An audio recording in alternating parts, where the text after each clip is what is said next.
একটা বিষয়ে আমি একটু প্রথমে জানতে চাইবো, যে সেটি হলো আপনি সম্প্রতি ইনকিলাব পত্রিকার ডিজিটাল ভার্সনে একটা ভিডিও সাক্ষাৎকারে এবং অন্য আরেক জায়গায় কিছু রিটায়ার্ড অফিসারদেরকে অ্যাড্রেস করার সময় আপনি শেখ হাসিনার পতনে জেনারেল মানে সেনাবাহিনীর জোরালো ভূমিকার কথা বলেছেন।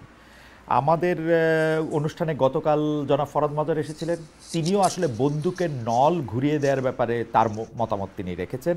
আহ, আমাদের প্রশ্ন যে আওয়ামী লীগ অন্তত দুটি নির্বাচন, আমরা তিনটি আসলে 14, 18, 24, এই তিনটি নির্বাচন যখন করলো, তখন সেনাবাহিনী তার আজকের ভূমিকা অর্থাৎ 2024-এর ভূমিকা কেন পালন করলো না? এখানে পার্থক্যটা কি জেনারেল ওয়াকারুজ্জামান?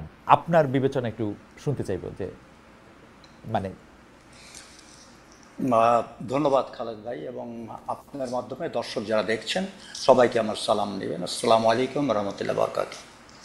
প্রশ্নটা কোয়াইট পার্টিনেন্ট, কেননা তিনটে ইলেকশন একতরফা হয়েছে এবং কোনো ইলেকশনেই কিন্তু ভার্চুয়ালি এটা ওয়ান সাইড ইলেকশন হয়েছে, এবং তখন কেউই কিন্তু প্রশ্ন করেনি why it was not an inclusive election.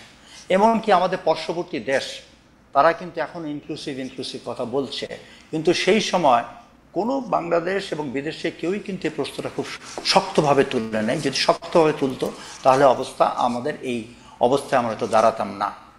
তবে হ্যাঁ, বলেছেন সেই দিন কেন এটা ব্যতিক্রম ঘটল, এটা নানা কারণ আছে। নাম্বার ওয়ান হচ্ছে যে পুরো বাংলাদেশ ফর লাস্ট 16 ইয়ার্স যেইভাবে একদলীয় ফ্যাসিস্ট শাসন চলেছে, এতে কিন্তু সবাই অ্যাকচুয়ালি এমন একটা পর্যায়ে চলে গেছে, হতাশায় পরিণত হয়েছিল এবং মনে হচ্ছিল যে আমাদের হয়তো এই নিয়েই বেঁচে থাকতে হবে। তবে একটা ভরসা সবার মনেই ছিল যে it's a matter of time, today or tomorrow. পৃথিবীতে কোথাও ফ্যাসিস্ট রেজিম কিন্তু চিরস্থায়ী ছিলেন না। তো আমরাও সেই একটি দিনেরই প্রত্যাশা করছিলাম।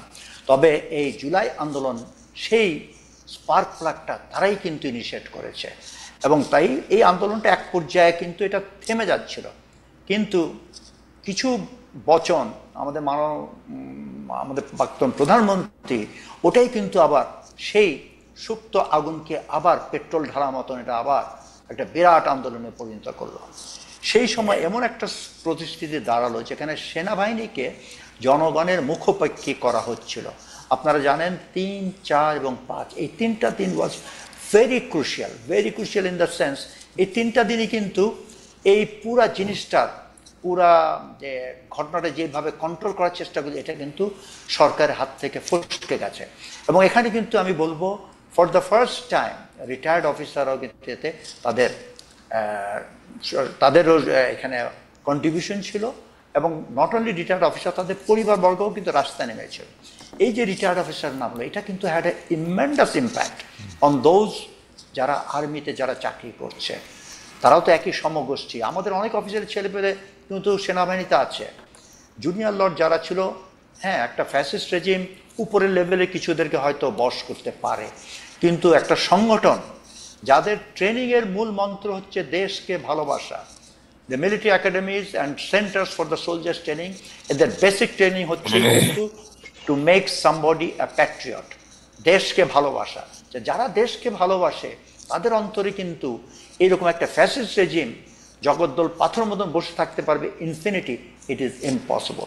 আল্লাহ আমাদেরকে সেই সুযোগ করে দিয়েছে, এবং এই মুহূর্তেই কিন্তু আমাদের রিটায়ার্ড অফিসার এবং তাদের পরিবারবর্গ যেই পদক্ষেপটা নিয়েছিল, এটা কিন্তু সেনাবাহিনীকে নতুন করে ভাবতে বাধ্য করেছে।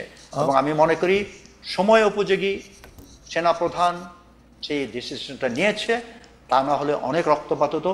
আলহামদুলিল্লাহ এটা সুন্দরভাবে সমাপ্তি হওয়ার জন্য। জেনারেল আকবর, আমার মানে আপনি যেহেতু foundation for strategic and development স্টাডিজের চেয়ারম্যানও বটে, মানে ভবিষ্যতের ইতিহাস হয়তো আপনাদের কথা কর্ম অনেক কিছুর মধ্যে দিয়েই লেখা হবে।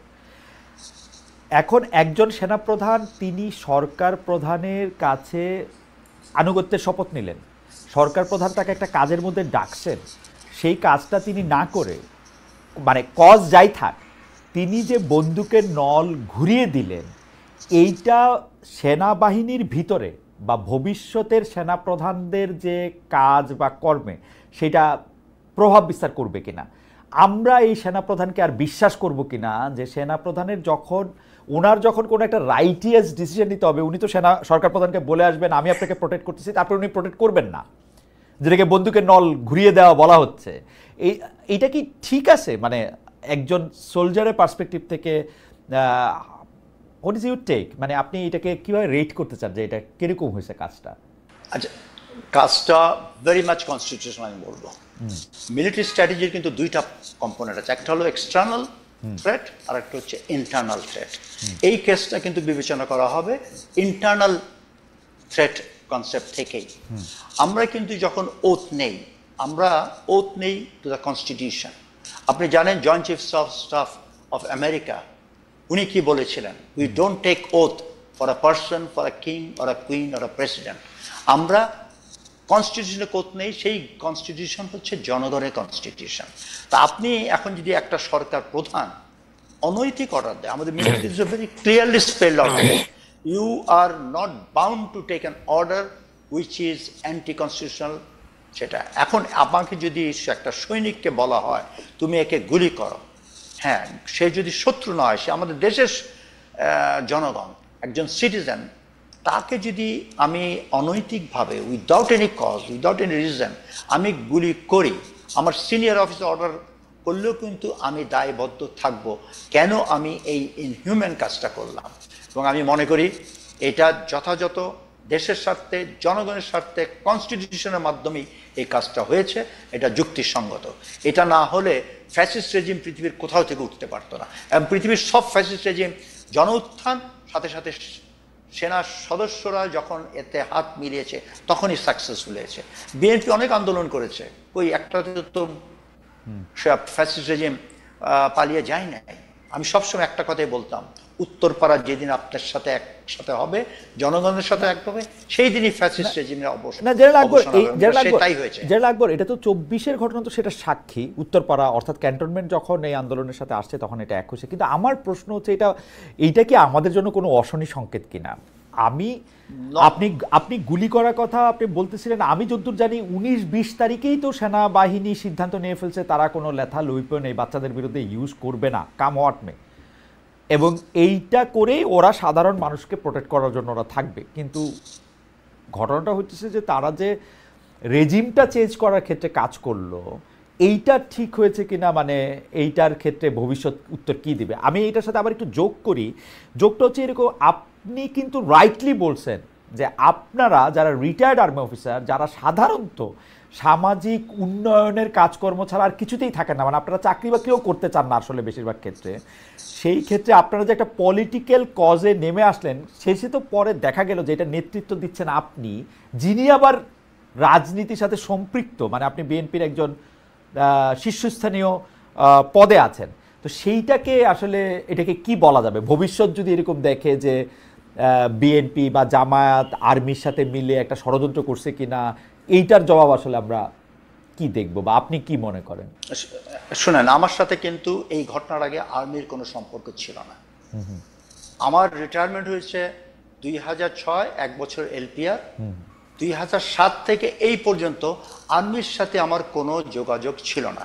না থাকার কারণ হচ্ছে বিগত সরকার আমলে যদি কোনো অফিসারকে দেখা যেত আমার সাথে যোগাযোগ, সেটা টেলিফোনে হোক কিংবা কোথাও হোক, তার চাকরি নিয়ে সে খুবই বিপাকে পড়তো।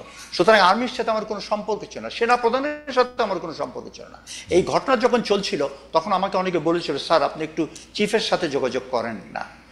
আমি এইরকম পরিস্থিতিতে যখনই কোনো অফিসার আমার সাথে যোগাযোগ করছে, তো আমি তাদেরকে একটা কথাই বলতাম, দেখো তোমার চাকরি is very important, I cannot be a cause of your termination. এই দায়িত্ব, এই বোঝাটা আমি কখনো নিব না। এবং বলতে গেলে আপনি যদি বলেন, হ্যাঁ আমি কোনো কুচক্র করি নেই, সেনাবাহিনীকে আমি উস্কিয়েও দেই নেই, আমার এই 2008 সালে আমি বিএনপির সাথে ম্যাডামের আহ্বানে ওনার সাথে যোগ করি, ওখান থেকে আমাকে আজ পর্যন্ত কেউ বলতে পারবে না আমি এমন কর্মকাণ্ড করছি যে আমার বক্তব্য কোনো কিছু সেনাবাহিনীকে উস্কে দেওয়া হয়েছে। তবে ন্যায়সঙ্গত যেগুলো সত্যি কথা আমি যেখানে পেরেছি সব সময় আমি বলেছি, আমার চাকরি জীবনও সেটা করেছি। এবং আল্লাহর রহমতে সেনাবাহিনীর সবাই আমাকে সেই হিসাবে জানেন, যেটা সত্য আই স্ট্যান্ড ফর ইট। এবং এখানে আমার চিফ যেটা দেখেছে ইট ওয়াজ কাকতলীয়। হ্যাঁ, কিছু কিছু অফিসার হয়তো বিহাইন্ড দ্য সিন কাজ করে থাকতে পারে, কিন্তু আমার সাথে সেনাপ্রধানের কোনো যোগাযোগ ছিল না। আমি ওখানে ওনার অফিস থেকে আমার ইনভিটেশন এসেছে, সেই হিসাবে আমি গেছি। সেই 5 আগস্ট 10টা থেকেই কিন্তু আমার সেনাপ্রধানের সাথে first face to face first meeting and first discussion. তো এখানে আমি কখন উস্কালাম, কেউ বলতে পারবে না যে আমি বিহাইন্ড দ্য কু অর হেড অফ দ্য কু। আমার মনে হয় যে আমরা আপনার কাছ থেকে এই বিষয়ে একটা পরিষ্কার ধারণা পেয়েছি। আমরা একটু ডক্টর মোহাম্মদ আব্দুল মান্নানের কাছে যেতে চাই। ডক্টর মোহাম্মদ আব্দুল মান্নান, সরকারের ভিতরে সরকারের একটা কথা আমরা শুনে আসছি, ক্ষমতার ভরকেন্দ্র নানা জায়গায়, সেই কথা সরকারের উপদেষ্টারাও বলতেছেন। সরকারের উপদেষ্টাদের মধ্যেও কেউ কেউ বলতেছেন, এই মানে অন রেকর্ড বলতেছে যে এটা একটা দুর্বল সরকার। এই যে দুর্বলতা বা ভরকেন্দ্র, এটা কখনো বলা হইতেছে যে সরকার বিএনপির সাথে বেশি সম্পৃক্ত, কখনো বলা হইতেছে সরকার জামাতের সাথে বেশি সম্পৃক্ত। আমি জামায়াতের একজন নেতা হিসেবে আপনার কাছে, মজলিসে শুরার সদস্য হিসেবে আপনার কাছে জানতে চাই যে জামায়াতে ইসলামী আসলে কার সাথে বেশি এখন সম্পর্ক বেশি বলে মনে করে, সরকার প্রধানের সাথে না সেনা প্রধানের সাথে? আমরা কিন্তু একটা দেখছি, আমাদের সেনাপ্রধান জনাব ওয়াকারুজ্জামান 5 তারিখের পরে সবাইকে আশ্চর্য করে দিয়ে প্রথম নামটি জামায়াতে ইসলামীর বলছিলেন, যার সাথে তিনি কথা বলতে চান। অনেকে বলছেন সেটা তার স্লিপ অফ টাং, অনেকে বলছেন যে না, এইটা উনি বিএনপিকে ব্যালেন্স করার জন্য এটা উনি করছেন। আমি আপনার কাছ থেকে একটু শুনতে চাই, মানে আমি বাজার এর কোনোটাই আমার মন্তব্য না, বাজারে কি কথা চালু আছে সেইটা আমি আপনাকে বললাম। জি, আপনাকে অসংখ্য ধন্যবাদ খালিদ ভাই, সাথে আমাদের সম্মানিত শ্রদ্ধাভাজন অবসরপ্রাপ্ত মেজর জেনারেল ফজলে আকবর, আপনাকেও অনেক ধন্যবাদ। সম্মানিত দর্শক শ্রোতা, আপনাদেরকে ধন্যবাদ জানাচ্ছি। আপনি যে প্রশ্নটা করেছেন যে ক্ষমতার ভর কেন্দ্রটা কোথায়, আসলে তো বাংলাদেশের সংবিধান এবং যে প্র্যাকটিস আমাদের রয়েছে, সেই জায়গায় যিনি ক্ষমতার ভরকেন্দ্র হওয়ার কথা বর্তমান ইয়েতে, তিনি প্রধান উপদেষ্টাকে কেন্দ্র করেই তো ভরকেন্দ্র তৈরি হবে, এবং সেটা ডিপেন্ড করবে প্রধান উপদেষ্টা এবং তার উপদেষ্টা পরিষদ কিভাবে রাজনৈতিক দলগুলোকে ডিল করতেছেন তার উপরে। আর রাজনৈতিক দলগুলোর সমর্থন নিয়েই কিন্তু এই উপদেষ্টা পরিষদ গঠিত হয়েছে। সেই উপদেষ্টা পরিষদ গঠনে প্রধান সেনাপ্রধান এবং প্রধান বিচারপতি, তারপরে রাষ্ট্রপতি, সবাই ইনভলভ ছিলেন, রাষ্ট্রের সমস্ত উইং। তো সেই জায়গা থেকে সবাই মিলেই তো এই সরকারের শপথ হয়েছে। এখন একটা কথা শপথের ভিতরে আছে, রাগ এবং বিরাগের বশবর্তী হয়ে কেউ কোনো কাজ করবেন না। কখনো কখনো যদি এই জায়গা থেকে কেউ সরে যাইতে চায় অথবা ডাইনে বামে যেতে চায়, তাহলে পলিটিক্যাল পার্টি হিসেবে, একজন ওয়েল উইশার হিসেবে, বাংলাদেশের একজন নাগরিক হিসেবে যে কেউ এটাকে ধরতেই পারে এবং বলতেই পারে যে না, এটা ঠিক হচ্ছে না। যেরকম বাংলাদেশ জামাত ইসলামী আমির ডক্টর শফিকুর রহমান, তিনি খুব স্পষ্টভাবে বলেছিলেন, লন্ডন বৈঠককে স্বাগত জানিয়েছিলেন, কিন্তু লন্ডনে বসে একটা দলের সাথে আলাদা করে প্রেস ব্রিফিংটাকে আমরা সাপোর্ট করি নাই। এটাকে বলা হয়েছে একটা ভর তৈরি হয়েছে, এটাও আপনি বলতে পারেন। তাহলে সরকার হয়তোবা নিজেদেরকে বারবার বলতে চাচ্ছেন যে দুর্বল সরকার, এবং আপনি দেখেছেন যে যখনই একটা ক্রাইসিস তৈরি হয়েছে তখন এই সরকার রাজনৈতিক দলগুলোকে ডাকতেছেন এবং ডাকার পরে তাদের সাথে আলাপ আলোচনা করছেন, আলাপ আলোচনা করে সেখানে তাদের কাছ থেকে একটা কমিটমেন্ট নিচ্ছেন। আবার দেখবেন যে একবার উনি তো বললেন যে আমি থাকবো না, আমি চলে যাব, এরপরে রাজনৈতিক দলগুলো একের পর এক যে তাকে রিকোয়েস্ট করলেন যে হ্যাঁ আপনি থাকেন, আমরা আপনাকে সহযোগিতা করব। তাহলে বোঝা যাচ্ছে যে মূলত প্রধান উপদেষ্টাকে কেন্দ্র করে এই ভর কেন্দ্রটা তৈরি হয়েছে। এখন বাংলাদেশের রাজনীতিতে এই অন্তর্বর্তী সরকারের একটা বড় চ্যালেঞ্জ হচ্ছে একটা মানে সুষ্ঠু এবং নিরপেক্ষ নির্বাচন উপহার দেয়া। সেই জায়গায় যদি ওনারা কোনো অবস্থান বা কার্যক্রম দ্বারা কোনো দিকে ঝুঁকে পড়েন, সেটাই জনগণ বড় সন্দেহের চোখে দেখবে। আমি মনে করি যে সেই ব্যাপারে অন্তর্বর্তী সরকার কি থাকবে, তাদের অবস্থান ঠিক রাখবে এবং বাংলাদেশের জনগণের পক্ষেই অবস্থান গ্রহণ করবে, সত্য ন্যায়ের পক্ষে অবস্থান গ্রহণ করবে। আরেকটা কথা আপনি বলেছেন যে সেনাপ্রধান যখন সরকার গঠনের আগে জামাত ইসলামীর আমিরের নাম বলেছেন, উনার ওই মুহূর্তে যার নাম সামনে আসছে উনি তার কথা বলেছেন, এটা ইন্টেনশনালি বলেছেন কি না বলেছেন এটা সেনাপ্রধান নিজেই বলতে পারবেন। কিন্তু ডক্টর আব্দুল মান্নান, মানে আপনি ডক্টর শফিকুর রহমানের কথা বলতেছিলেন, কিন্তু জামায়াতে ইসলামী এই সরকারের সময় রাজনৈতিক দল হিসাবে যতটা গুরুত্ব পাচ্ছে সেইটাকে কি আপনি প্রপোর্শনেট মনে করেন?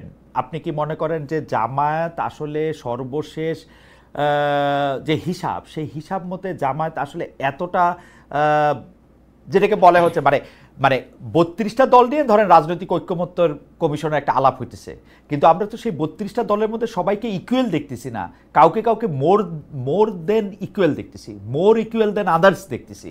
এই জামায়াতে ইসলামীকে এই মোর ইকুয়াল দেন আদার্সটা হওয়াটা ডিজার্ভ করে কিনা, নাকি জামায়াতে ইসলামীর সাথে যেহেতু সরকার প্রধান বা সেনা প্রধানের একটা নিবিড় সম্পর্ক রয়েছে সেইটা আপনাদের ক্ষমতার উৎস?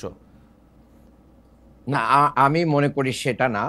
এটা সুস্পষ্ট। আপনি সত্যের পক্ষে ন্যায় যদি বলেন, তাহলে এই ন্যায় বলার ক্ষেত্রে আপনি যদি স্টাবলিশ থাকেন, ইস্তেকামাত থাকেন, তাহলে আমি মনে করি সেটাই হচ্ছে আপনার সবচেয়ে বড় জায়গা। সেনাপ্রধান বা অন্যরা এটা বড় জায়গা না। আমি মনে করি আমরা ন্যায় কথা বললে জনগণ এটাকে সাপোর্ট করবে, সেই জায়গা থেকে আমাদেরকে সরকার প্রধান বা অন্যরা এটা মানতে বাধ্য হবে। এটাই আমাদের স্ট্যান্ড। আপনার কাছে কি মনে হচ্ছে আপনারা পিআর নিয়ে যে স্ট্যান্ডটা নিচ্ছেন সেটা ন্যায়ভিত্তিক স্ট্যান্ড, মানে প্রপোর্শনাল রিপ্রেজেন্টেশনের যেটা কথা আপনারা বলতেছেন এখন ইলেকশনের এই কয়েকটা সময় আগে এসে, এবং সেটা ক্ষেত্রে আপনারা প্রথমে উচ্চকক্ষের কথা বলা হইলো, পরে নিম্নকক্ষের কথাও বলা হইতেছে, এবং আপনারা বলতেছেন যে পিআর ছাড়া আপনারা ইলেকশন যাবেন না, সেটা ন্যায়ভিত্তিক স্ট্যান্ড মানে? হ্যাঁ, এটা আমি খুব ক্লিয়ারলি বলতে চাই। দেখেন, বাংলাদেশের যে এফপিটিপি যে সিস্টেমে যে নির্বাচনটা হয়, দীর্ঘ 54 বছরের ইতিহাসে এই নির্বাচন ব্যবস্থাটা অনেকটা বাংলাদেশের সকল মানুষের কাছে প্রশ্নবিদ্ধ হয়ে গেছে। এটা এক ধরনের ব্যর্থতার মানে এর বড় ধরনের ব্যর্থতা দেখা যায়, যার কারণে আমাদের এই নির্বাচন ব্যবস্থাকে কেন্দ্র করে বড় সংকট তৈরি হয়। এই সংকটের জায়গা থেকে বাংলাদেশের মানুষের আশা আকাঙ্ক্ষাকে সামনে রেখে পেয়ার পদ্ধতির কথা বাংলাদেশ জামাত ইসলামী বলছে, এবং সেটা এখনই বলছে বিষয়টা তা না। 94-এ অধ্যাপক গোলাম আজম স্যার একটি বই লিখেছিলেন আনুপাতিক হারে নির্বাচন, কিন্তু তত্ত্বাবধায়ক সরকারের আলোচনাটা তুঙ্গে থাকার কারণে আমরা কিন্তু ওই আলোচনাটা ওখানে তুলি নাই। তখন তত্ত্বাবধায়ক সরকারটাকে প্রতিষ্ঠা করাটাকে আমরা বড় গুরুত্ব দিয়েছি। এবং সম্প্রতি যে একটা জরিপ এসেছে বিআইজির, সেই জরিপে 71% মানুষ পেয়ার পদ্ধতিকে সাপোর্ট করতেছে। তাহলে এই জায়গা থেকে বোঝা যাচ্ছে যে অল্প সময় হলো 71% মানুষ পেয়ার পদ্ধতিকে সাপোর্ট করতেছে বিআইজিএস এর জরিপে। জি জি, সেটাই আমরা দেখলাম যে, না সরি, বিআইজিএস না, এটা হচ্ছে সুজনের জরিপ। সুজন যে জরিপটা করেছে সেখানে বলছে সুজন যে 71% মানুষ তাদের জরিপ বলছে যে এটাকে সাপোর্ট করে। তাহলে 71% মানুষ যদি পেয়ার চায়, তাহলে আমি তো মনে করি বাংলাদেশ জামাত ইসলামী সহ ইসলামী আন্দোলন এবং অন্যান্য দল যারা এই পেয়ার সিস্টেম চাচ্ছে, তাদের এই আবেদনটা বাংলাদেশের মানুষ গ্রহণ করেছে। আর বাংলাদেশের মানুষ যেহেতু গ্রহণ করছে, 91টা দেশে এটার বিভিন্ন ভাবে এটার বাস্তবায়ন আছে, এই পদ্ধতিতে নির্বাচন হচ্ছে, ফ্যাসিস্ট হওয়ার পথ বন্ধ হচ্ছে, গণতন্ত্র সুসংহত হচ্ছে, এবং আমাদের এই পেয়ারটার মাধ্যম দিয়ে যে নমিনেশন বাণিজ্য, এটা চিরতরে দূর হয়ে যাওয়ার সম্ভাবনা দেখা দিচ্ছে। বিশেষ করে আমি মনে করি যে আমাদের যে রাজনীতিতে একটা ভারসাম্য তৈরি, এই ভারসাম্য তৈরিটা তখন হবে। আমি যদি তর্কের খাতিরে বলেই নি, বাংলাদেশের রাজনীতিতে আওয়ামী লীগ কিন্তু সর্বশেষ 49টা আসন পেয়েছিল। তাহলে 49টা আসন পেয়ে তারা কিন্তু মেজরিটি হতে 49% ভোট পেয়েছিল। 49% ভোট পেয়ে তারা কিন্তু পেয়ার পদ্ধতি হলে মেজরিটি পাইতো না। আবার বর্তমান হিসাবে আমরা যদি দেখি, বাংলাদেশে পেয়ার নির্বাচন হলে কোন দলই 40%-এর উপরে ভোট পায় না। তাহলে 40% ভোট, প্লিজ আমি আর কয়েক সেকেন্ড বলেই শেষ করছি। জি জি, শেষ করেন, কয়েক সেকেন্ড শেষ করেন। জি, 40% ভোট পেয়ে একটা দল পেয়ার সিস্টেমে 120টা সিট পেতে পারে। তাহলে এই যে একনায়কতন্ত্র তৈরি হওয়া, ফ্যাসিস্ট হওয়া, জালেম হওয়া এবং কর্তৃত্ববাদী হওয়াটাকে রুখে দেয় পেয়ার সিস্টেম, যার কারণে বাংলাদেশের মানুষের প্রত্যেকটা মানুষের ভোট অধিকার নিশ্চিত হয়। বিশেষ করে বিএনপি আমার মানে 33% ভোট পেয়ে, জি আপনার আমি এই কথাটুকু একটু বলি, 33% ভোট পেয়ে বিএনপি 29টা সিট পেয়েছে। এই 33% মানুষের সাপোর্ট বিএনপি কাজে লাগাইতে পারতো যদি পেয়ার সিস্টেম থাকতো। ওকে, আমি আমার প্রস্তাবটা বলি। আমার কাছে মনে হয় জামায়াতে ইসলামী ম্যাপ করে দেখতেছে যে সে তার পক্ষে বাংলাদেশের আসন ভিত্তিক নির্বাচিত এলাকায় খুব কম আসনের মধ্যেই সে জিততে পারবে, এর জন্য সে পিআর সিস্টেমের কথা বলতেছে। আর 2 নাম্বার হচ্ছে জামায়াতে ইসলামী এইটাকেও সাপোর্ট করতেছে যে আপনারা মজলিসে শুরায় বসে 300 আসনে কারা প্রতিনিধিত্ব করবেন তারা একটা খাতার মধ্যে লিখবেন, এটা জমা থাকবে, তারপরে পাশ হলে আপনার প্রফেশনাল ভিত্তিতে তাকে নিয়োগ করবেন। আমাকে আপনি এই সুযোগ দিচ্ছেন না যে আমি আমার এমপি ওখানে নির্বাচিত করব, এই দুইটা ব্যাপারটাই আমাকে একটু ধন্দে ফেলে দিচ্ছে। এটাকে আপনি বলবেন, কারণ আমি স্পষ্ট দেখতে পাচ্ছি জরিপে কি বললুক তা আমি অত ভালো জানি না। আমার কাছে মনে হচ্ছে আপনাদের পিআর সিস্টেমের এই মুহূর্তে দাবি তোলার কারণ হচ্ছে এইটা, কারণ আপনারা হিসাব করে দেখছেন যে আপনারা যত ভোট পাবেন তত আসন আসলে আপনারা পাবেন না, পিআরের মাধ্যমে আপনারা কিছু আসন বাড়িয়ে নিতে চান। এটা আপনাদের একটা কায়েমি স্বার্থ বলে আপনি মনে করেন কিনা ডক্টর মান্নান? যে না, আমাদের কায়েমি স্বার্থ এখানেই যে আমরা তত্ত্বাবধায়ক সরকার ব্যবস্থা নিয়ে এসে বাংলাদেশের মানুষকে একটা মানে লং টাইম একটা নির্বাচন ব্যবস্থার দিকে নিয়েছি। আমরা মনে করি যে পিআর সিস্টেমের মাধ্যম দিয়ে বাংলাদেশের মানুষ আরেকটা লং টাইম নির্বাচন ব্যবস্থা থেকে মানে সুবিধা পাবে। আর আপনি যেটা বলেছেন যে সাংঘাতিক টপ ডাউন প্রসেস হচ্ছে না, বাংলাদেশ সাংঘাতিক টপ ডাউন প্রসেস হচ্ছে না ডক্টর মান্নান? আপনারা না, টপ ডাউন প্রসেস হচ্ছে না। আপনার প্রশ্নেরই উত্তর দিচ্ছি আমি। সেটা হচ্ছে যে আপনি যেটা বলেছেন যে বাংলাদেশ জামাত ইসলামী কিন্তু তার 300 আসনে প্রার্থী ঘোষণা করেছে। বাংলাদেশ জামাত ইসলামী একমাত্র দল যার 300 আসনে প্রার্থী কাজ করতেছে। আমি ঢাকা 6-এর ভিতরে কাজ করতেছি, তাহলে আমাকে সেখানে বলা হয়েছে, আমরা নির্বাচনী মাঠেই রয়েছি। আবার আমরা বাংলাদেশে স্থায়ী একটা চূড়ান্ত নির্বাচনী বন্দোবস্ত, আমি আপনার কাছে এই প্রসঙ্গে আবার আসবো। শুধু আপনি আমাকে বলেন, আপনারা 300 আসনে প্রার্থী দিচ্ছেন, এখন পিআর সিস্টেমে ইলেকশন হইলো, আপনারা এখন 25% প্রার্থীর ক্ষেত্রে মানে 25% ভোট, সরি 25% আসন আপনারা পাবেন, 25% না মানে 3 ভাগের 1 ভাগ আসন আপনারা পাবেন, 100 আসন পাবেন। সেইখানে কোন 200 বাদ দিবেন, কোন 100 রাখবেন, সেটা কেমনে সিস্টেম করবেন? মানে যারা জিতবে, জিতে আসবে, ভোট বেশি পাবে, কি? হ্যাঁ, দেখেন এই জিনিসটা খুবই ক্লিয়ার। সেটা হচ্ছে যে বাংলাদেশের সহ পৃথিবীর বিভিন্ন দেশে যে পেয়ার সিস্টেমটা আছে, সেই পেয়ার সিস্টেমটা এক এক দেশে এক এক ভাবেই ফলো করা হয়। তো আমরা যদি পেয়ার সিস্টেমটাকে ওন করতে চাই, তখন সকল রাজনৈতিক দলগুলোর ঐক্যমতের ভিত্তিতে একটা মিক্সড পেয়ার সিস্টেম বাংলাদেশে চালু করা হবে। ডক্টর মান্নান, আমি আপনাকে বলি, আমি ইফেক্টিভ পেয়ার সিস্টেম নিচের আসনে দেখে আসছি জার্মানিতে। That is so complicated. অধিকাংশ রাজনীতিবিদরাও এটা নিয়ে আসলে হিমশিম খায়। যাই হোক, এটা নিয়ে আপনারা আলোচনা করে এটা ঠিক করবেন, অর্থাৎ আরো 2-3 বছর পরে। নিউজিল্যান্ডে আছে 2-3 বছর কেন? নিউজিল্যান্ডে 40 লাখ লোক, নিউজিল্যান্ডে 40 লাখ লোক, অধিকাংশ লোক এমপি হইতেই চায় না, জোর করে আর এমপি হয়। নিউজিল্যান্ডের উদাহরণ দিয়া তো এটা একটা মুশকিল উদাহরণ আর কি। না, এই বন্দোবস্তই চেঞ্জ করতে হবে। মানুষ এমপি হতে চাবে কেন? যে বড় লোক হওয়ার জন্য, টাকা পয়সা, বিত্ত, এইটা ভালো কথা বলছেন, মানে টাকা রাতারাতি বড় লোক, এই জায়গা থেকে বের করে আসতে হবে। জনগণের সেবার জন্য যখন হবে, তখন দেখবেন যে এটা চেঞ্জ হয়ে আসবে, আস্তে রাজনৈতিক কালচার চেঞ্জ হবে। এইটা ভালো কথা বলছেন। আচ্ছা, আমি একটু জেনারেল আকবরের কাছে যেতে চাই। জেনারেল আকবর, আমরা দেখেছি যে বাংলাদেশের রাজনীতিতে খুব গুরুত্বপূর্ণ একটা চরিত্র হয়ে থাকতেছে হচ্ছে ডিজিএফআই। গত 15 বছরে ডিজিএফআইকে যেভাবে ব্যবহার করা হয়েছে এবং পরে ডিজিএফআইকেই শক্তিশালী করার জন্য এনটিএমসি, মানে যেটা ন্যাশনাল টেলিকমিউনিকেশন মনিটরিং সেলও হয়েছিল, তারা একসঙ্গে কাজ করা, প্রধানমন্ত্রীকে ফিড করা, প্রধানমন্ত্রীকে তথ্য দেওয়া, রাজনৈতিকভাবে টাকা খরচ করার মতো বিভিন্ন ব্যাপার, ইলেকশনের সময় মামলা মোকদ্দমা থেকে শুরু করে নানা ধরনের জিনিস, আপনি এগুলি আরও ভালো জানেন, আমাদের দর্শকরাও জানেন।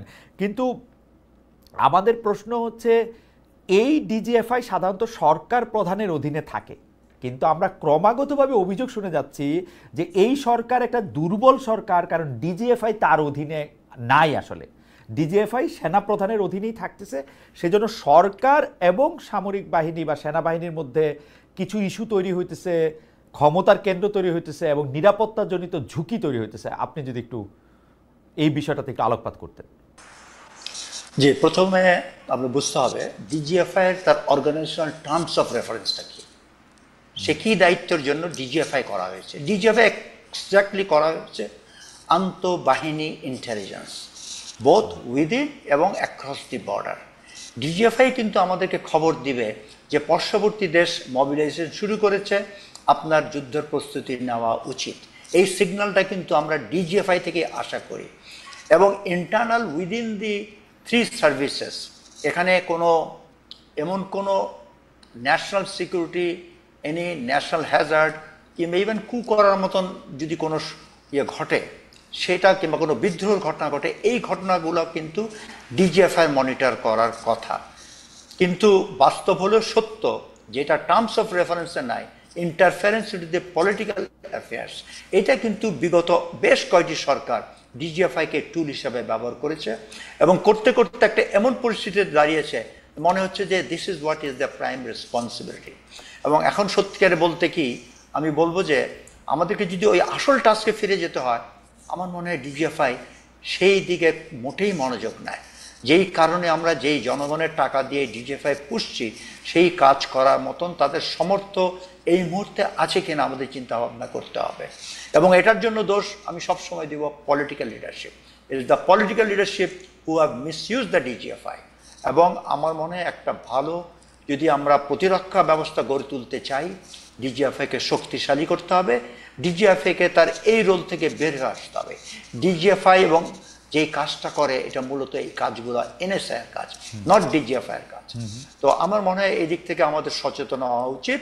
জনগণের টাকা যেই পারপাস ইউজ করা, একটা প্রফেশনাল আর্ম ফোর্সেস গড়ে তোলা, আমরা যদি একটা সত্যিকারের একটা সশস্ত্র বাহিনী গড়তে চাই যার একটা ডেটারেন্স থাকবে, এবং এই ডেটারেন্সের একটা কিন্তু সংবাদ গ্রহণ এবং ইনফরমেশন কালেকশন এবং intelligence collection is very important.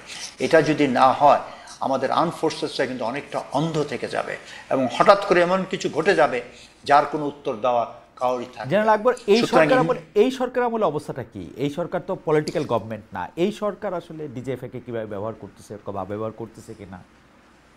Right, by organisation and by chain of command, DGFI is not the army chief eyes and ear. No, তার কিন্তু চিফ অ্যাডভাইজার ডিফেন্স মিনিস্টার তার কাছে কিন্তু, অথবা ডিফেন্স মিনিস্টার তার কাছে কিন্তু তার জবাবদায়ী। আমার যদি অনেকে এই কথাটা বলে যে তত্ত্বাবধায়ক সরকার কিন্তু ডিজিএফআই কন্ট্রোল, আমি মনে করি এটা failure of the interim government. Interim government has the authority to ensure that DGFI reports to him. এবং এখানে আরেকটা জিনিস খেয়াল রাখতে হবে, ইন্টারিম গভর্নমেন্ট ডিজিএফআই একটা রিপোর্ট দিল, সেই রিপোর্টে যাতে যথাযথ ব্যবস্থা গ্রহণ করা হয় সেটা কিন্তু ইন্টারিম গভর্নমেন্টের দায়িত্ব। তা ডিজিএফআই একটা রেসপন্সিবল অর্গানাইজেশন যদি দেখে কোনো সময় অনুভব করে, তাদের মধ্যে একটা এমন ফিলিং হয় যে আমাদের কথাগুলো তো শোনা হচ্ছে না, এটাই কিন্তু একটা কারণ হতে পারে DGFI looking for an alternate leadership, যার কাছে অল্টারনেট পাওয়ার সেন্টার যেখানে যা রিপোর্ট করা। এটা কোনো কিছুই আমরা আসলে কাম্য করি না। What is standard, what is natural, that should be practised. Okay, আমি এই পর্যায়ে আপনার কাছে যেটা জানতে চাইব জেনারেল আকবর, আপনি বিএনপি চেয়ারপারসনের নিরাপত্তা উপদেষ্টা, অনেকে এই কথা বলে থাকেন যে বিএনপির যে ভারপ্রাপ্ত চেয়ারম্যান আছেন জনাব তারেক রহমান এখন দেশে ফিরতেছেন না কারণ তারা নিরাপত্তার ঝুঁকি রয়েছে। আপনিও কি তাই মনে করেন কি না? জনাব তারেক রহমান, জেনারেল আকবর, জনাব তারেক রহমান দেশে ফিরছেন না কেন এখন? উনার কি আসলে সিকিউরিটি কনসার্ন রয়েছে কিনা এই দেশে আসলে? আমি নিজেও ব্যক্তিগতভাবে ওনাকে বেশ কয়েকবার এই প্রশ্নটা করেছিলাম। I didn't get a clear answer, let me be frank. এবং একটা তো আমি জানি ওনার কিছু কেস চলছে, এবং আমার মনে গতকালকেও একটা লাস্ট অ্যাপিল, যেটা অ্যাপিলের ডিভিশনে চলছে, যেটা আমি আভাস পেয়েছি ওনার কথাবার্তা যে উনি obviously looking for a clear direction and date, কবে ইলেকশনটা হবে। এবং আমার যেটা ধারণা উনি না আসার কারণ হচ্ছে, উনি যদি ইলেকশন শিডিউলটা ক্লিয়ার জানেন তাহলে উনি এটাও জানেন যে উনি আসলে দেশে কিন্তু একটা সুনামি হবে, এবং উনি ওটাকে কাজ লেগিয়ে right up to the end of the election campaign উনি যেতে চান। এটা আমার ব্যক্তিগত ধারণা, কারণ ওটা ওনার জন্য সহজ হবেন। এই যে জনস্রোত যেটা হবেন উনি আসলে, উনি যখন বিভিন্ন জেলায় জেলায় যাবেন ওই একই স্রোতে উনি ক্যাম্পেইনটা শেষ করবেন। আমার it's a good working strategy. না, কিন্তু ওনাকে যদি বিভিন্ন জেলায় জেলায় যেতে হয়, আমরা কিন্তু দেখেছি, মানে আমরা অ্যাক্টিভ রিপোর্টার হিসাবে 96, 2001, 2006 বা 2008 যে নির্বাচন হয়েছে সেই নির্বাচনগুলি আমরা দেখেছি। এই জেলায় জেলার এই ক্যাম্পেইনগুলি তো 5-6 মাস আগে থেকেই শুরু করার কথা। মানে আমি যেহেতু এই প্রশ্নটা জানতে চাই, বিএনপি শীর্ষ নেতৃবৃন্দ এমনকি যারা মির্জা ফখরুল ইসলাম আলমগীরও আমার শোতে এসেছিলেন, তাকেও আমি যখন জানতে চেয়েছি, তিনি প্রায় আপনি যা বলেছেন তার কাছাকাছিই বলেছেন। কিন্তু আমার কাছে মানে এটা আমার কাছে একটা এখনো রহস্য যে তিনি দেশে আসতেছেন না, তার ঘনিষ্ঠ কেউ কেউ এটা বলতে চেষ্টা করতেছেন যে তার কিছু ঝুঁকি রয়েছে। আইন আদালতের যে ব্যাপারটা, সেই মামলাগুলি এখন শেষ পর্যায়ে তুলে নেওয়া হচ্ছে তার অ্যাবসেন্সিয়াতেই। সুতরাং তার না আসার আমি কোনো মানে যুক্তিগ্রাহ্য কারণ দেখতেছি না, যদি না কোনো লুকানো নিরাপত্তার ঝুঁকি থেকে থাকে।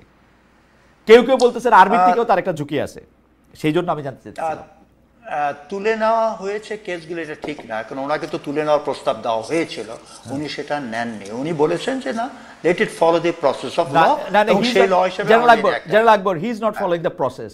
আপনি যদি কোনো কোর্টের এগেইনস্টে আপনি মামলা আপিল করেন, you have to be there in absentia, কিন্তু আরেকটা কোর্টের রায়ের বিরুদ্ধে আপিল করা যায় না, এটা সাধারণ নর্মস। উনি এইখানে আইসা কোর্টের কাছে বলবেন আগের কোর্টে আমি সুবিচার পাই নাই। উনি যে এই কোর্টে আসতেছেন না, তার মিনিং হচ্ছে তিনি কিন্তু এই কোর্টেও সুবিচার পাবেন বলে সেই ভরসা তার নাই, ডাইরেক্ট অনাস্থা। পৃথিবীর যে কোনো কোর্ট হলে ওনাকে রিলিফ দিত না, কিন্তু একটা কম্পিটেন্ট কোর্ট ওনাকে রিলিফ দিত। আমি I am not a lawyer, আমি এটার ব্যাপারে প্রশ্ন করতে যাব না। আমি আমার ব্যক্তি সাধারণ ইয়ে দেখে আমি আইনটা একটু কম বুঝি বেসিক্যালি। কিন্তু আপনি মনে করছেন তার কোনো নিরাপত্তার ঝুঁকি নাই, সেটা না না, definitely I do not think so. নিরাপত্তার ঝুঁকি অবশ্যই আছে, এবং আমি ওনার সাথে যখন আলোচনা আমি এটা বলেছি that you have to take your security very seriously. আপনি এখন ব্যক্তি তারেক নন, আপনি এখন একটা পার্টিরও হেড, এবং আগামীতে ভবিষ্যতের জনগণের প্রত্যাশা আপনি হয়তো প্রধানমন্ত্রী হবেন। এবং বর্তমানে জিও পলিটিক্যাল যে টেনশনটা চলছে, আমার বলার বিস্তারিত করার দরকার নেই, আপনিও বুঝেন যে বেনাজিরের মতন লোক যখন ক্লোজ রেঞ্জে শট করে ওনাকে মেরে ফেলা হলো, যখন গণসংযোগে যাবেন উনি কিন্তু becomes a very soft target, এবং তার সেই নিরাপত্তা ব্যবস্থাটা ইনশিওর করা মনে হয় সরকারেরও অবশ্যই অবশ্যই অবশ্যই। আমি মনে করি যে এইটা আদারওয়াইজ আমার কাছে মনে হয় যে নিরাপত্তার ঝুঁকি যদি থাকে, বা নিরাপত্তার ঝুঁকিটা অবশ্যই আসে, উনি একটা সফট টার্গেট হতে পারে নানা ধরনের ক্যাওস লাগানোর জন্যই, সেই ক্ষেত্রে তার নিরাপত্তা নিশ্চিত করা সেটা অবশ্যই দরকার। আমি আপনার সাথে সম্পূর্ণ একমত। আমাদের একজন দর্শক, তিনি তার নাম বলছেন না, তিনি তার নাম বলছেন সিভিলাইজড।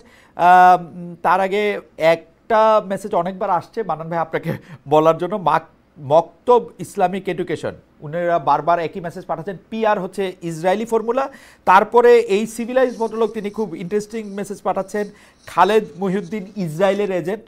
তারপরে তিনি বলছেন খুব নিম্নমানের এজেন্ট, মানে উনি আবার ভাবছেন যে মানে মানে আমি আবার নিজেকে খুব ফ্ল্যাটার্ড বোধ করতেছি কিনা ইসরায়েলের এজেন্ট হয়ে। তারপর তিনি বলছেন যে খুব নিম্নমানের এজেন্ট, আর বলা হইতেছে যে পিআর হচ্ছে ইসরায়েলের কি পিআর হচ্ছে ইসরায়েলের ফর্মুলা। ডক্টর আব্দুল মান্নান, আমি আপনার কাছে আসছি। আমি যে প্রশ্নটি নিয়ে আপনার কাছে আসতে চাই তার আগে আমরা দর্শক কাছে একটা জরিপের কথা বলতেছিলাম যে দেশে ৭১কে ভুলিয়ে দেওয়ার ষড়যন্ত্র চলছে, মন্তব্য করেছেন বিএনপির মহাসচিব মির্জা ফখরুল ইসলাম আলমগীর। প্রিয় দর্শক, এই অভিযোগ সঠিক বলে মনে করেন কিনা? শতকরা ৪২% দর্শক মনে করেন যে এটি সঠিক, শতকরা ৫৮% দর্শক মনে করেন এটি সঠিক না। আমরা দুটি বিষয় আপনার কাছে প্রশ্নের জন্য আসতে চাই জনাব মান্নান। একটি প্রশ্ন আপনি নিশ্চয়ই খেয়াল করেছেন, ডাকসু ইলেকশনের একটা তফসিল ঘোষণা করা হয়েছে, ৯ সেপ্টেম্বর আমরা ডাকসু ইলেকশন দেখব।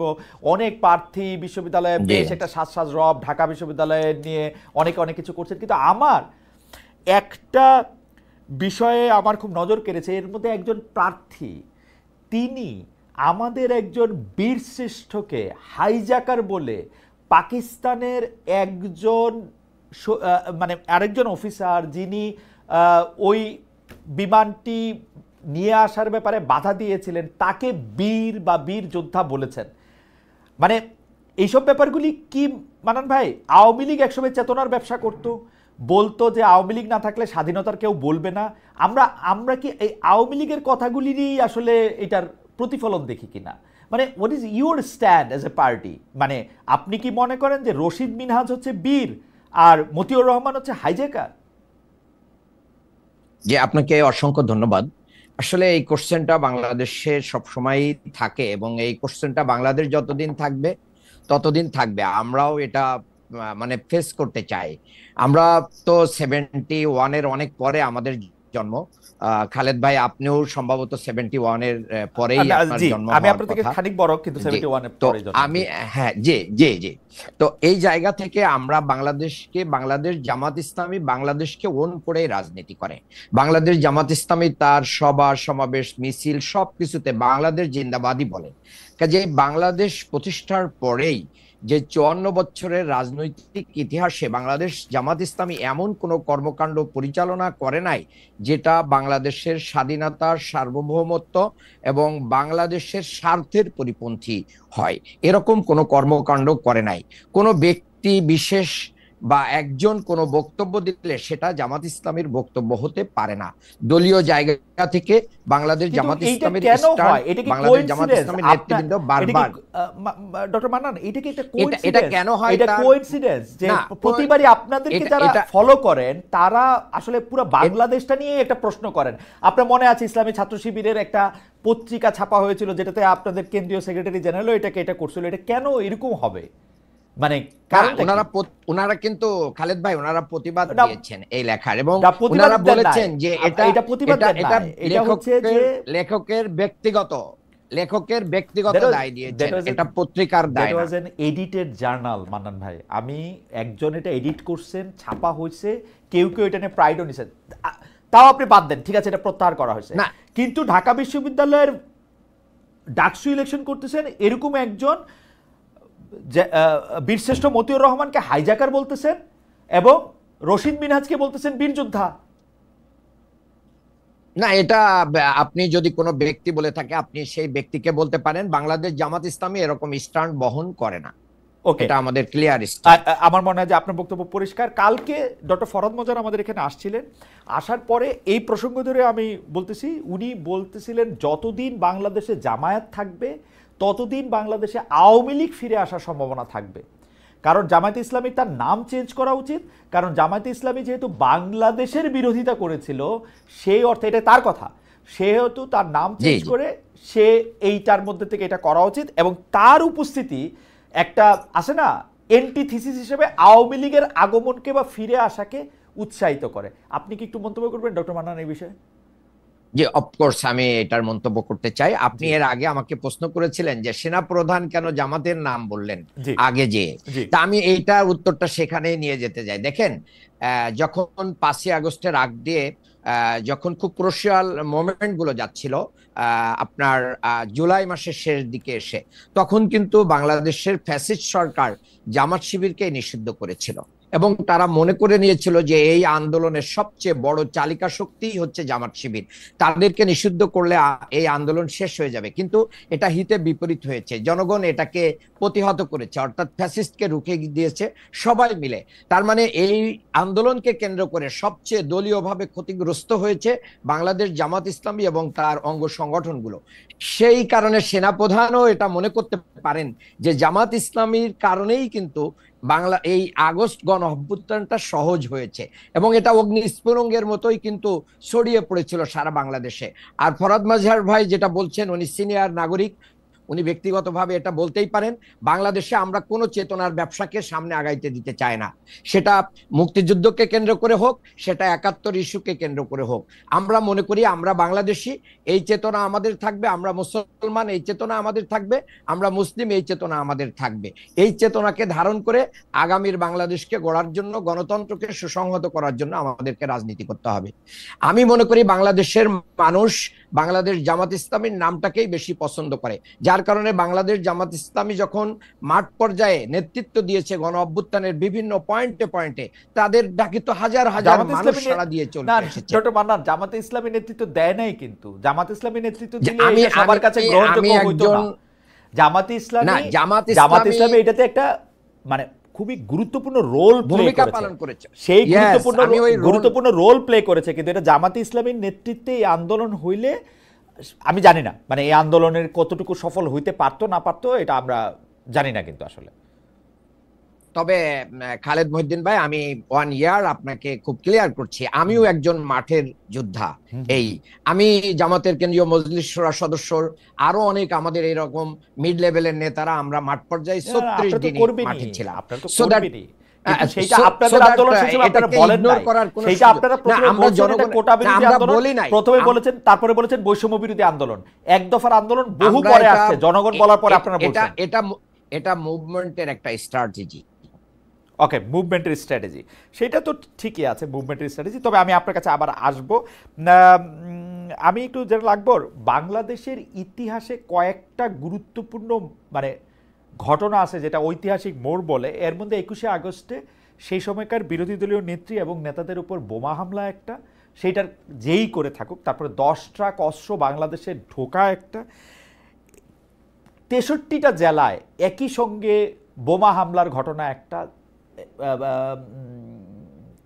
আমরা যদি এই যে বেকারিটার নাম ভুলে গেলাম, হোলি আর্টিজান, হোলি আর্টিজানের মধ্যে বিদেশিদের এই ঘটনাগুলি না ঘটার জন্য আমরা আপনার কাছ থেকে জানতে চাইবো যে বিএনপির কোনো আলাদা গবেষণা, ভাবনা চিন্তা এগুলি রয়েছে কিনা। আমরা বিএনপির 31 দফা দেখতেছিলাম, 31 দফা এর মধ্যে আভাস আছে, কিন্তু সত্যিকার অর্থে এরকম ঘটনা যাতে আর না ঘটে সেইটার কোনো গবেষণা বা আছে কিনা, জেনারেল আকবর? খুবই একটা গুরুত্বপূর্ণ প্রশ্ন করেছেন। আমার যদি সংক্ষেপে আমার বলতে হয়, আমাদের শত্রু শুধু বাইরে যে তা নয়, আমাদের শত্রু আমাদের মধ্যেও আছে। আমাদের দেশের নিরাপত্তা যদি আমরা সত্যি সত্যি আমরা সংহতি করতে চাই, আমাদেরকে ঐক্যবদ্ধ হতে হবে। The division amongst us helps the enemy to penetrate. এবং যতগুলো ইনসিডেন্ট বলেছেন প্রত্যেকটার কিন্তু বাইরে হাত আছে, এবং বাইরের হাত ইনভেস্টিগেশন করতে গেলেই কিন্তু সেখানে বাধাগ্রস্ত হতে হয়েছে। তো যার জন্য আজ পর্যন্ত এই প্রতিটা ইনসিডেন্টের আসল কলকাঠি কে নাড়িয়েছে সেটা কিন্তু এখনো নির্ধারণ করা সম্ভব হয় নাই, আমরা খালি আন্দাজ করেছি। তো জাতি হিসাবে বেঁচে থাকতে হলে we have to have that unity, যে করেছে এইটা আমরা যদি বের করতে পারি। যে পিলখানা ঘটনা, পিলখানা ঘটনার যে একটা ইনকোয়ারি হলো, ওর আপনার টার্মস অফ রেফারেন্স যদি দেখেন, সো মেনি রেস্ট্রিকশনস, এই করা যাবে না, এই করা যাবে না। কেন? একটা ইনকোয়ারি হয়েছে, ঘটনা যাদেরকে কমিটি দিয়েছে তাদের শুড হ্যাভ একটা ফ্রি হ্যান্ড, কিন্তু এগুলো সবসময় করা হয়নি। কারণ আপনি, আমি, আমরা সবাই বুঝি এর পিছনে কার হাত ছিল, এবং সেই হাত যদি আমরা আইডেন্টিফাই না করতে পারি, সবসময় যদি আমরা উই রিমেইন ইন ইলিউশন যে হ্যাঁ কে করেছে এত জানার দরকার কি, তাহলে আমাদের এরকম ঘটনা ঘটতেই থাকবে। এবং আমাদের সব পার্টিকে এখানে একত্র হতে হবে, ঐক্যবদ্ধ হতে হবে। দেশের নিরাপত্তার খাতিরে কোনো ছাড় নেই, আমাদের ঐক্যবদ্ধই আমাদের শক্তি, এবং সেই শক্তি দিয়ে আমাদের এইভাবে মোকাবেলা করতে হবে বলে আমি মনে করি। জেনারেল আকবর, আমি একটু, আপনি যেহেতু কালের সাক্ষী সেই ক্ষেত্রে আপনাকে একটু আমি 2004 সালে নিয়ে যেতে চাই। 21শে আগস্টে যখন গ্রেনেড হামলাটা হয়, তখন আপনার মনে থাকবে একটা বিচার বিভাগীয় তদন্ত কমিশন করা হয়েছিল 1 সদস্যের বিচারপতি জয়নুল আবেদিনকে নিয়ে। আমি জয়নুল আবেদিন সাহেবকে ইন্টারভিউ করেছিলাম, প্রথম আলোতে এটা ছাপাও হয়েছিল। জয়নুল আবেদিন সাহেব আমাকে, উনার রিপোর্ট ছাপা হওয়ার আগে উনি বলেছিলেন যে এতে বিদেশের হাত থাকতে পারে। আমি তাকে প্রশ্ন করেছিলাম বিদেশ কোনটা, উনি আমাকে সর্বোচ্চ ক্লু দেওয়ার জন্য বলছিলেন যে আমাদের সবচেয়ে কাছাকাছি দেশটাও বিদেশ, অর্থাৎ সীমানা পার হলেও বিদেশ। এই অবস্থার মধ্যে আপনি যেটাকে বলতেছেন যে এইটা ধরে না করে আমরা দেখলাম বিএনপি একটা জজ মিয়া, বিএনপি সরকার বলছে বলে আমি বলতেছি, বিএনপি একটা জজ মিয়া খাড়া করলো। ওই তদন্ত প্রতিবেদন মানে বিচার বিভাগীয় তদন্ত প্রতিবেদনটা একরকম কার্পেটের তলায় রাখা হইলো। তো তখন এইটা কেন করা হলো? মানে মানে আপনার কি মনে হয় যে 21শে আগস্টের এত বড় ঘটনা এবং তার কিছুদিন পরেই কিন্তু 10 রাত, মানে এইটা কেন করা হলো, এইটা আপনি কি একটু বুঝতে পারেন? মানে বিএনপির টিকি কোথায় বাধা ছিল আসলে? আমি একটা কথাই বলবো যে দেখেন, আমরা কেন জানি for nothing we are scared of our enemies. আমরা কেন জানি মনে করি আমাদের কতগুলো শক্তি আছে, সেই শক্তিটাকে আমরা ব্যবহার করতে চাচ্ছি না। We are the 8th largest population, we are not a small country, আমরা ছোট দেশ নই। 20 কোটি লোক, 8th লার্জেস্ট পপুলেশন। হ্যাঁ, আমাদের আরেকটা জিনিস বুঝতে হবে, অনেকে বলে আমরা সব দিক থেকে নাকি আমাদের পার্শ্ববর্তী দেশ দ্বারা বেষ্টনীতে আমরা ঢুকে পড়েছি। এটা can be strength, it can be also weakness. কারণ আমরা সব দিক থেকেই কিন্তু তাদেরও ইন্টারফেয়ার করতে পারি, তারা যেরকম আমাদের উপরে পারে। তা আমাদের যেই শক্তি আছে সেই শক্তিটাকে আমরা নিজেরাই রেকগনাইজ করি না।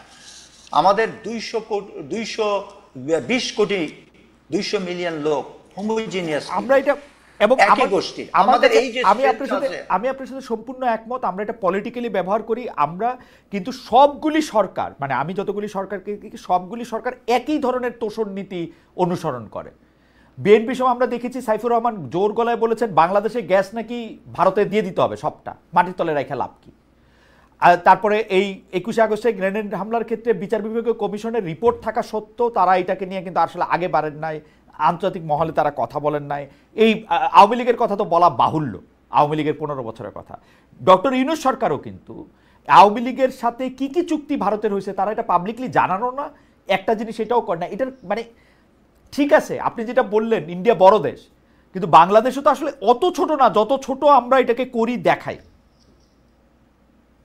আমার এই উত্তরে আমি একটা কথা বলবো, দেখেন মালদ্বীপ কত একটা ছোট দেশ, শ্রীলঙ্কা আমাদের কত ছোট দেশ, নেপাল কত ছোট দেশ, সেই তুলনায় বাংলাদেশ সব দিক থেকেই কিন্তু আমরা শক্তিশালী। আমরা যদি আমাদের নিজেদের শক্তিটাকে ব্যবহার করতে না চাই, এবং এই শক্তির ব্যবহারের ডিসিশনটাই আসতে হবে from the political leaders. Political লিডাররা যদি ঐক্যবদ্ধ হয়ে আমাদের শক্তি আছে সেটা ব্যবহার করতে চায়, আমরা মনে হয় আমরা নিজের পায়ে দাঁড়াতে পারবো। এই পুরানো যে ন্যারেটিভ বারে বারে আমরা ইউজ করি, এই ন্যারেটিভ থেকে বেরিয়ে আসতে পারবো। আমরা একটা স্বাধীন সার্বভৌমত্ব দেশ, আমার যেই চাওয়া আমার যেই পাওয়া, বাংলাদেশ ফার্স্ট, আমরা সবসময় আমাদের সব নীতিতেই এইটা ব্যবহার করতে হবে। তাহলে আমরা সসম্মানে পৃথিবীতে বিভিন্ন দেশের অঙ্গনে আমরা মাথা উঁচু করে দাঁড়াতে পারবো, এটা আমার দৃঢ় বিশ্বাস। এবং আমি এর জন্য অবশ্যই আমি সব পলিটিক্যাল পার্টি, শুধু বিএনপি নয়, সবারই দায়িত্ব, সময় এসেছে আমরা we must stand on our own feet. Okay okay, আমরা একটু ডক্টর মান্নান আপনার কাছে আসতে চাই। তার আগে আমাদের একজন দর্শক, তার নাম আসলম আহমেদ, তিনি বলছেন খালেদ ভাই জামাতে ইসলামের, শ্রদ্ধেয় খালেদ ভাই, জামাতে ইসলামের ক্ষতি আপনাদের মতো সাংবাদিকরা সব থেকে বেশি করেন। আচ্ছা ঠিক আছে, এটা মানলাম, কিন্তু ঘটনা হচ্ছে যে ডক্টর মান্নান, আমাদের প্রশ্ন ছিল যে আজকে দৈনিক যুগান্তরের একটা প্রিন্ট ভার্সনের প্রধান খবর হচ্ছে নির্বাচনী জোট গঠনের চেষ্টায় জামায়াত, অধিকাংশ ইসলামী দলের না। আমি কিন্তু মাঠের রিপোর্টার হিসেবে জানি ইসলামী দলগুলি আপনাদের জামায়াত ইসলামীকে মন থেকে অপছন্দ করেন, আপনাদেরকে একটা শোধনবাদী ইসলামী দল মনে করেন আপনারা আসলে ইসলামের যেটাকে হচ্ছে উনারা যে শব্দটা ব্যবহার করেন, ইসলামের আকীদা আসলে সঠিকভাবে ধারণ করেন না, এবং আপনারা আসলে ইসলামী দলই না। আপনার একটু মন্তব্য একটু শুনতে চাই ডক্টর মান। জি, আমি শুরুতে এই বিষয়ে খুব ক্লিয়ার কথা বলতে চাই। এটা জামাত ইসলামের প্রতিষ্ঠা কাল থেকে এই পর্যন্ত অনেকে এই অপবাদ দিয়ে আসতেছে, কিন্তু যারা অপবাদগুলো দেন তারা নিজেদেরকে জনগণের কাছে ইসলামী দল হিসেবে প্রুফ করতে পারেন নাই। এটা একটা বড় ব্যর্থতা তাদের। তারা তাদের নিজেদের স্বার্থ সিদ্ধি এবং অন্যান্য কাজের জন্য তারা কাজ করেন, এটা জনগণ এটা বিশ্বাসই করে। 2 নম্বর কথা হচ্ছে, যারা আগে থেকে এগুলো না বুঝে করতো তারা এখন কিন্তু এগুলো বলা বন্ধ করেছে। আপনি সম্প্রতি যদি দেখেন, বাংলাদেশে জামাত ইসলামীকে যারা অনেক বেশি বিরোধিতা করেছে, ইসলামী আন্দোলন, তারা তো আমরা একই সাথেই কাজ করছি, এখন একই মঞ্চে যাচ্ছি, তাদের মঞ্চেও আমরা যাই, তারাও আমাদের মঞ্চে আসছেন। সম্প্রতি একটা সেমিনারে তারা আমাদের সাথে এসেছেন, অন্যরাও এসেছেন। আমি তো মনে করি সর্বশেষ একটা সেমিনারে আমাদের এখানে অনেকগুলো ইসলামী দল এসেছেন।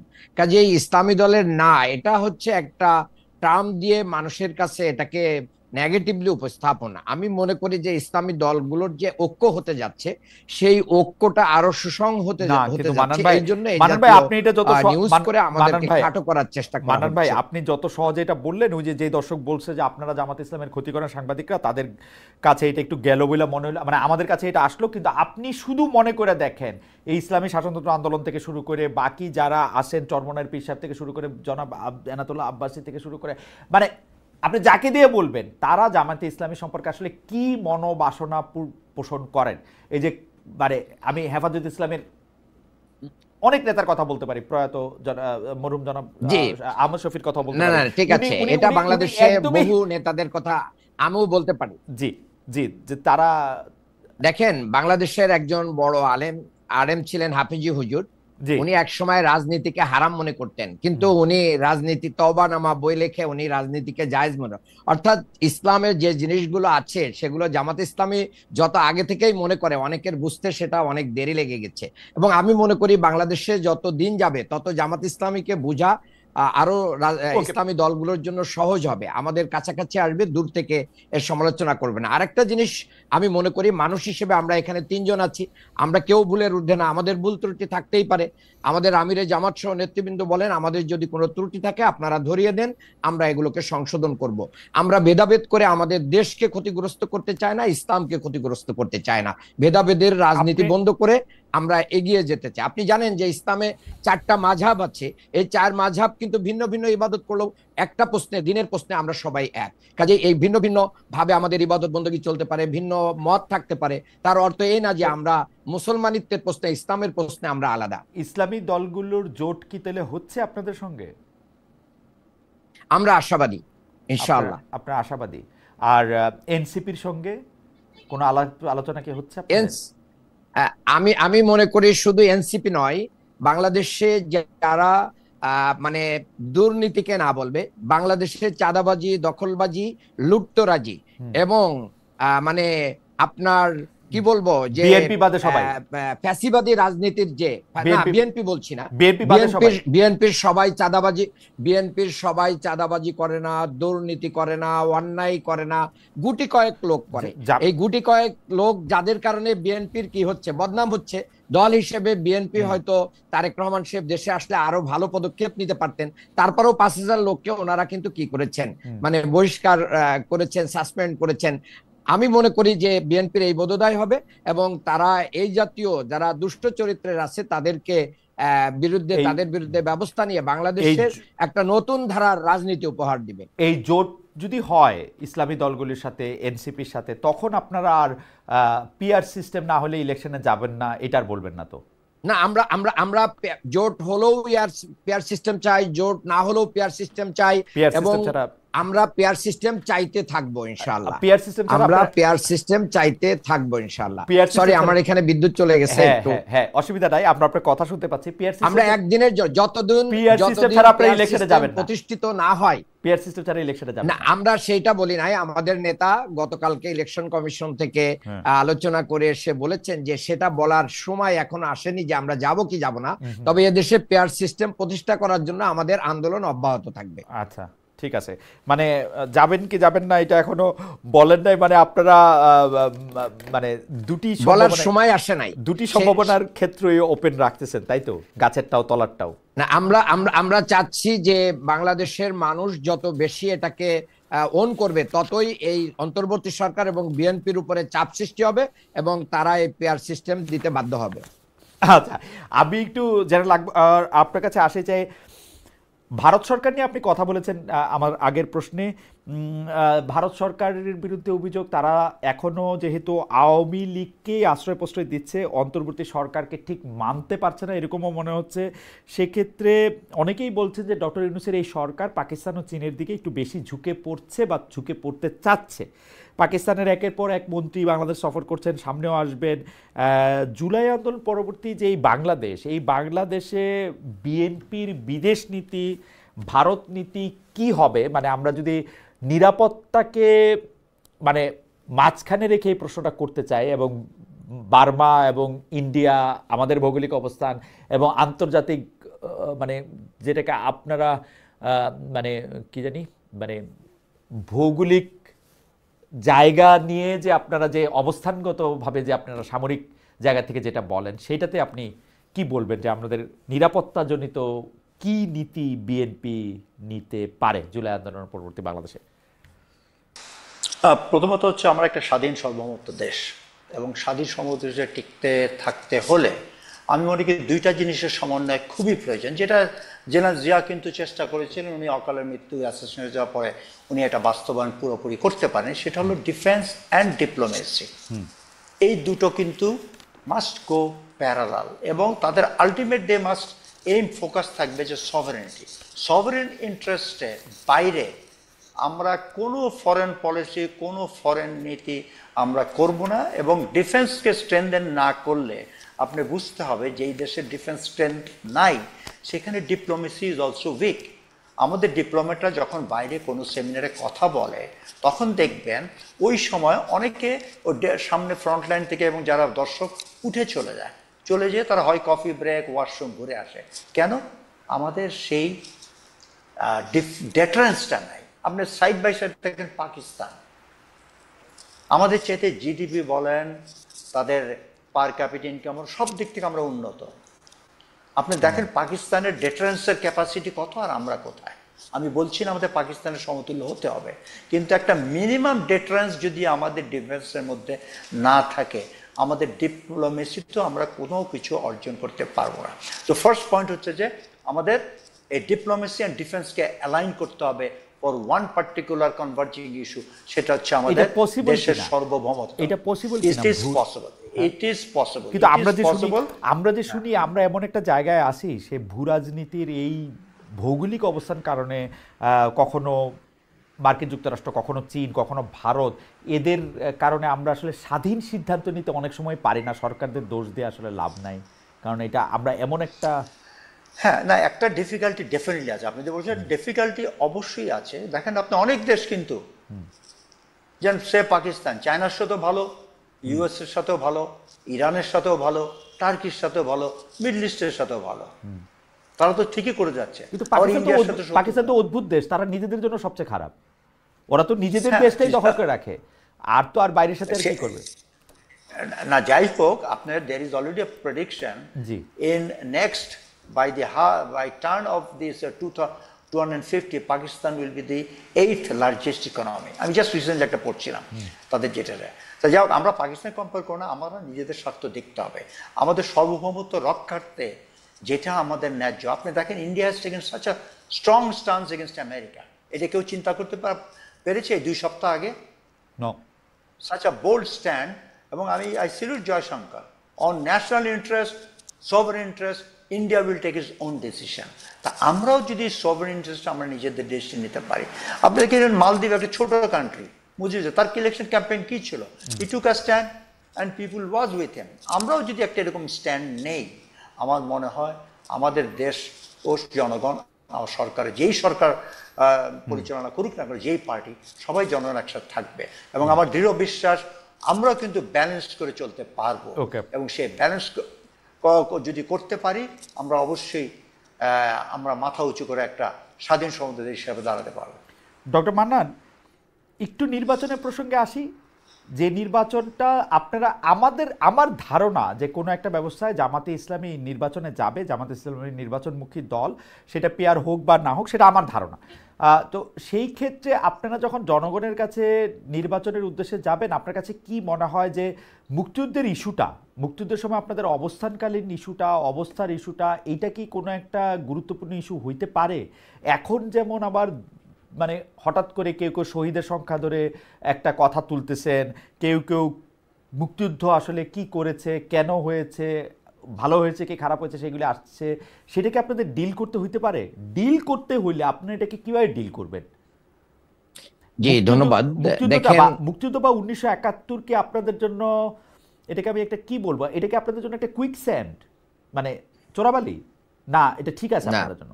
না না, আমি মনে করি যে সেই জায়গা থেকে বাংলাদেশের মানুষ জামাত ইসলামীকে উত্তীর্ণ করে দিয়েছে, যার মাধ্যমে যখন শেখ হাসিনা বলেছে যে রাজাকারের নাতিপুতিরা চাকরি পাবে, তখন কিন্তু বাংলাদেশে একটা অগ্নিস্ফুলিঙ্গ হয়েছে।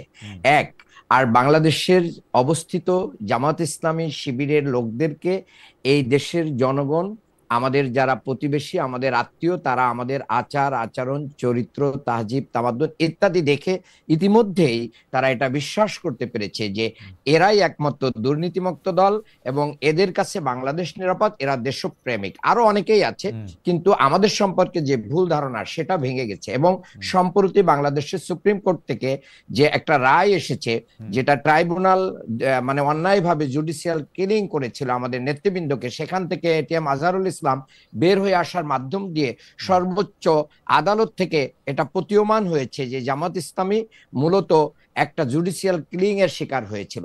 এরকম জায়গা থেকে এখন আপনি যতগুলো জরিপ দেখবেন, জুডিশিয়াল কিলিং বা ওই বিচার বা ট্রাইব্যুনালের কথা যদি আপনি বাদ দেন, আপনাদের জন্য 1971 ডিল করা কি সহজ? কারণ আপনারা তো সহজভাবে 1971-এর জন্য আপনাদের রাজনৈতিক অবস্থান ভুল বলে বা সেই সময়কার অবস্থানের জায়গা বলে আপনারা তো এটা নিয়ে কথা বলেন না। 1971 প্রসঙ্গে আপনারা একটু চুপ থাকে।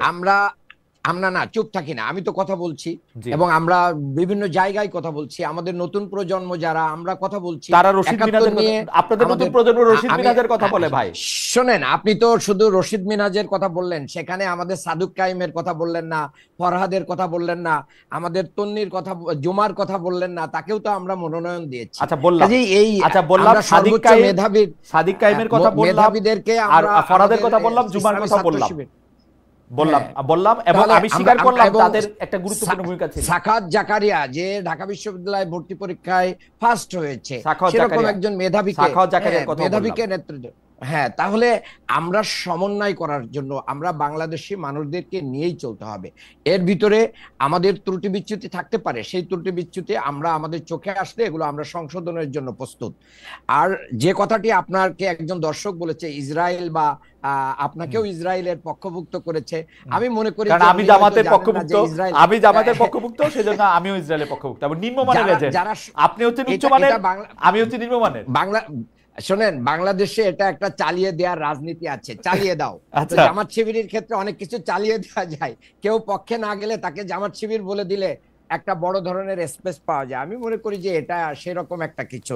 আর 71 আমাদের জন্য ফ্যাক্ট হবে না। আমি ছোট্ট 20 সেকেন্ড বলতে চাই এই ব্যাপারে। সেটা হচ্ছে যে দেখেন, এই ইস্যু থাকার পরেও যতগুলো জরিপ রিসেন্টলি এসেছে, সবগুলো জরিপে জামাত ইসলামীর আগের অবস্থানের চেয়ে ভোটের পার্সেন্টেজ অনেক বৃদ্ধি পেয়েছে।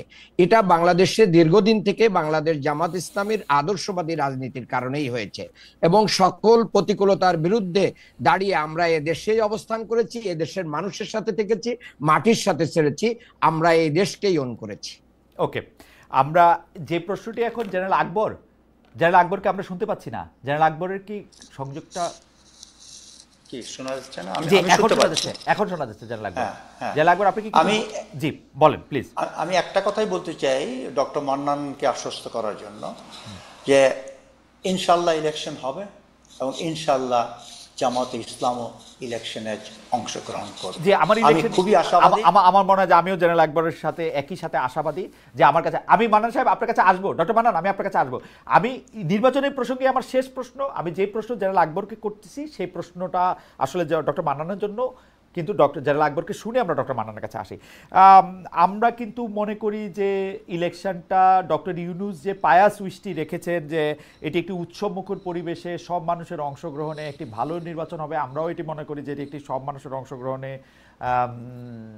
আওয়ামী লীগের লোকজন এখনই আমাকে বলবে আওয়ামী লীগের কথা বলেন না কেন।